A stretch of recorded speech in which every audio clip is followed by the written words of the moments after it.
3 out of 4 roommates in our house have slept with my friend's new virgin boyfriend, and now we're stuck wondering if we should say something or just let this wild situation play out. I, 21F, live in a house shared with 3 other girls, me, Sally, Holly, and Lisa. Sally, Holly and I went to school together. Holly and I were, and are, fairly close, and Lisa is her cousin who I've known for years. Sally, 21F, is someone we've always known and got along well with, but isn't really a great friend. She needed a place to live and we needed a roommate. While we all kinda run in different circles, everyone knows everyone where we live. So while I wouldn't hang out with the same small group as Lisa or Sally, we end up at the same parties and know the same people. Anyway, recently Sally had been dating a guy, 20s male, but we haven't met him. She's kind of embarrassed about her past boyfriends. One was abusive, one cheated on her, so we didn't pry. Also, she has a tendency to be dramatic as heck, which can get exhausting if you get sucked in, so we tend to stay out of her business a lot. He has a fairly generic name, we'll call him Tom. She's been dating Tom for 4 months now, but they hadn't made love. Until last night. Holly, Sally and me have a WhatsApp group for the 3 of us. Lisa isn't in it, I think because Sally started the group and those 2 aren't close at all. She messaged us last night to mention she was having a friend round, wink nudge, and to ask if we were okay with it. We were both at a bar and said great, go for it. Happy times. In the morning we receive a message on the same group saying, guys, Tom and I lost our virginities to each other last night. I'm so happy. Followed by a biblical arc's worth of emojis. Now I'm sat here baffled by this message when Holly knocks on the bedroom door and comes in, and asks me how on earth Sally has managed to lose her virginity twice. Sally is a Christian. Very devout when you ask her about her religion, but not that great in practice. This has nothing to do with any of us girls, so we don't care. But this was kind of weird. We were a little dumbfounded but went downstairs and made coffee. A couple hours later, we hear Sally walk downstairs and a guy's voice in the background. They pop their heads in as Sally says, hi guys, this is Tom. He quickly says hello and then leaves. The issue is, I've made love with this guy before. Sally sits down and we ask her about the virginity thing, in a friendly way. She tells us no, because she is Christian she is a virgin, because the past boyfriends treated her so badly that she had cleansed her life of them and is a virgin again. We're apparently also ignoring the several one-night stands I've overheard through my bedroom ceiling. So we ask if she's told Tom that she's a virgin. She says yes because I am. And he's a virgin too, so I thought it would sound better. I've dealt with her denial issues before, but this is quite a new level. Sally leaves and I quickly turn to Holly and tell her I've slept with him. As I mentioned before, Holly and I are close, but we know a lot of the same people. Holly tells me that she's been to a party with him also and Lisa slept with Tom at that party. So what do I do? At first I felt bad for the guy for being lied to about Sally's virginity, but now he's doing the same thing? And the fact that 75% of our house has slept with him is a little icky. Do we tell her? Do we tell him? Do we leave them to it? Do we get Tom to sleep with Holly so she doesn't feel left out? Update, 5 days later. Hi everyone. I think anyone that read the original post guessed it wouldn't be long before I had an update, but even I didn't think it'd be this quick. Anyway, buckle up. So since Sally lost her virginity, I'm rolling my eyes just typing it, Tom has stayed round basically every night. This is fine with all of us, even if a bit awkward. There's sort of an unspoken rule in our house that boyfriends are allowed round whenever without anyone needing to clear it first.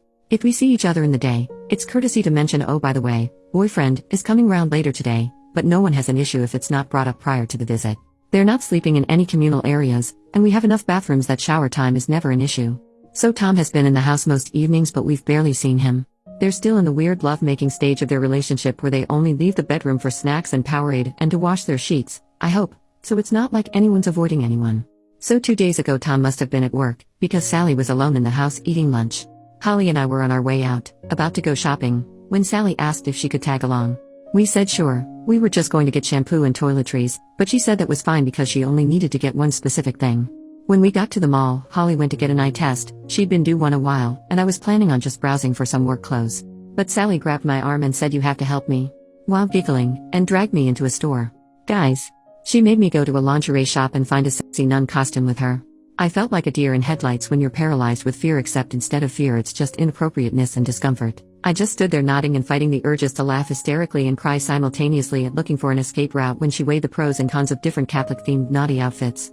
I got home, popped a straw in a bottle of wine and told Holly about my traumatizing experience. She howled. Moving on to today. About 30 minutes ago actually. Sally had a really early start at work, stock check or something, and had to leave before Tom woke up. While I was eating breakfast he walked into the kitchen and looked pretty shocked to see me. We said hi awkwardly, made niceties about the weather and asked each other about school and work. I assumed that would be it, but he addressed the elephant in the room. Tom, hey, I don't want this to be awkward about us hooking up in the past. I haven't told Sally. I don't know if you were planning on telling her. Me, I wasn't planning on it. No. That's your business. Tom, okay, great. It's just I'm worried she'll freak out, but I don't want to lie to her. Okay, this next bit kind of slipped out because I'm not really a morning person, and I've had to listen to the faint sounds of creepy religious honeymoon banging for 4 days now. Me, well, maybe telling her you're a virgin wasn't the best idea then. Tom laughs and then says, huh, what? Well, he never told her he was a virgin.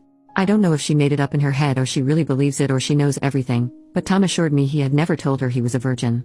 It was all okay, he assumed I'd heard Sally wrong.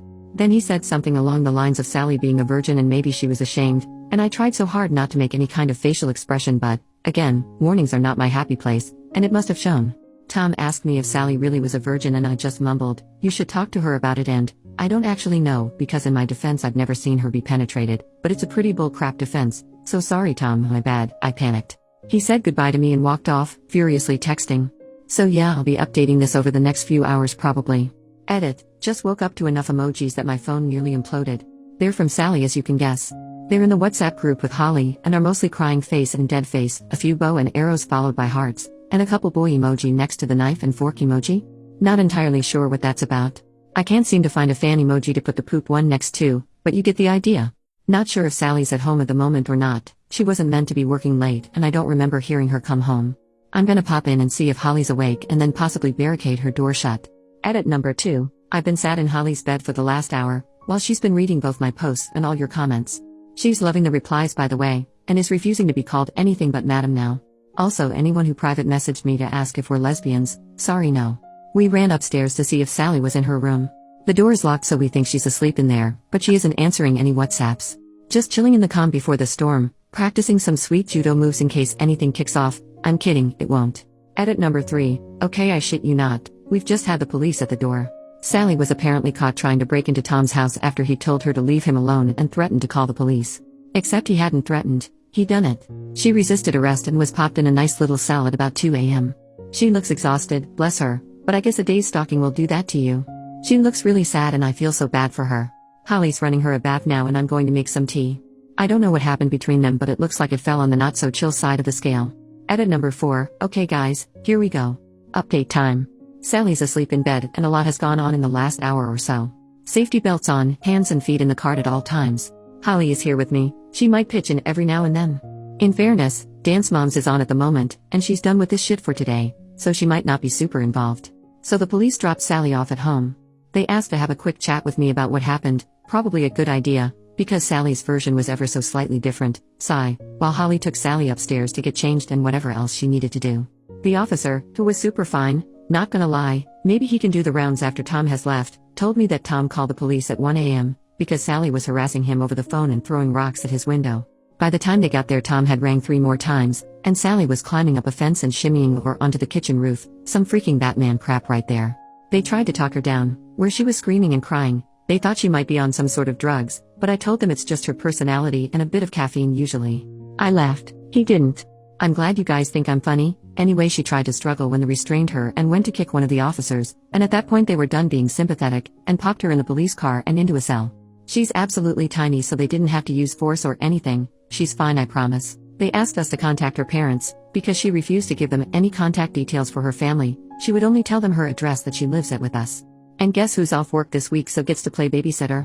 Fan-freaking-tastic. Once they left, we got her in the bath and Holly and I sat on the bathroom floor talking to her about what happened. She was just crying into the bath and looked so sad and vulnerable, and I felt really awful for mocking her on this sub and stuff. Then she started explaining. We asked what happened. Sally said Tom texted her while she was at work saying we need to talk after work and she immediately panicked, because it's Sally. She blew up his phone. She didn't tell me this, she said she left him 3 missed calls, but she showed me her phone and the call log showed nearly 40. She then said he was such a jerk because he didn't message her to tell her he was okay, while she was worried thinking he could be dead. How Sally? How could he be dead if he texted you? My sympathy was now waning a little, but I was trying to be supportive. Once Sally finished work, she managed to get through to Tom on the phone. He told her that he had to confess and he wasn't a virgin, and didn't want to corrupt her innocence so he had to let her go. At this point Holly took in a really deep breath, stood up and muttered something about needing more coffee, and walked out. I sort of asked Sally if she was sure that's what he said, because it didn't make sense, and she nodded really aggressively, calling him a bastard for tricking her. I was trying to be gentle, rather than just calling her out on her bull crap, because she hadn't slept and she was an emotional mess, so I asked why she didn't just tell Tom that she wasn't a real virgin. That was a mistake. She started crying and yelling about being a virgin again, Thanks for that phrase, whoever coined it in the first post, and how her virginity is her decision. Holly walked in with coffees and teas and Sally calmed down. She gave Sally her tea and gave me a coffee. I looked at her. I don't drink coffee and Holly knows this, and she just raised her eyebrows and nodded. I took a sip and it was mostly whiskey. Gotta love the girl. We asked Sally why she went to Tom's house. She said he invited her over to talk about them and work it out. My acute critical thinking skills tell me this is bull crap. Sally said he didn't answer the door and she got concerned that he, once again, could be dead. Tom is clearly accident prone as heck, and she needed to check he was okay. Hence the climbing. Because even though he's an asshole and she hates him, she still cares about him, and needed to know he was alright. She finished work sometime between 4 and 6 p.m., that's her usual shifts, and was arrested at 2 a.m. so I have no idea what she did during those hours. Probably built a lair with a map with lots of strings attached to photos with thumbtacks and newspaper cuttings stuck on the wall. It doesn't seem like we'll be getting a very clear picture of what actually happened from Sally, but you can piece a lot of bits together and figure she just went all girl interrupted on him. Oh, and at least 2 times in the conversation she mentioned she was worried she could be pregnant. Again, I'm bargaining on this being hysterical lack of sleep bull crap. So Sally is asleep now, and Holly and I are day drinking. Everything has gone swimmingly. Lisa is away for the next couple days and is blissfully ignorant to everything that's gone on. 2 out of 10. Would not do again. Final update, probably. So Sally slept for about 24 hours, I'm not even kidding. She went to sleep, woke up briefly to raid the fridge, and then went back to sleep. She has a blurry recollection of what happened, and doesn't really remember the bath or telling me what happened.